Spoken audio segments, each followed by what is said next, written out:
Hello Anakapalli. ఈరోజు వచ్చేసాం బొజ్జన్న కొండకి. ఏమో అనుకున్నా కానీ కింద నుంచి పై వరకు మెట్లు ఎక్కి వస్తేనే కానీ తెలియలేదు. ఇందులో బుద్ధుడు జ్ఞానం చేసేవారంట. ఇప్పుడు మనం చేద్దాం.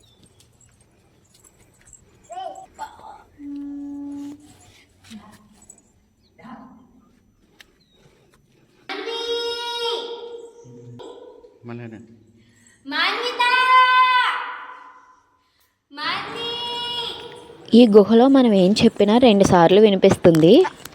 నేను పెట్టేస్తా కరెక్ట్గా నా హైట్కి. ఈ బొజ్జన్న కొండ ప్రాచీనమైన కట్టడాలతో ఉంటుంది. చుట్టూ ఆహ్లాదకరమైన వాతావరణంతో ఉంటుంది.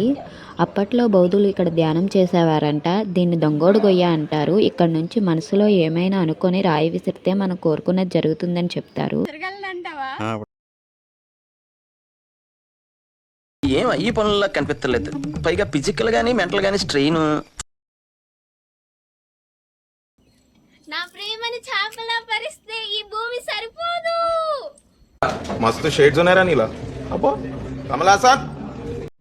కనుమనాడు మాత్రం పండగ వాతావరణం అంతా ఈ బొజ్జన్న కొండలోనే కనిపిస్తుంది.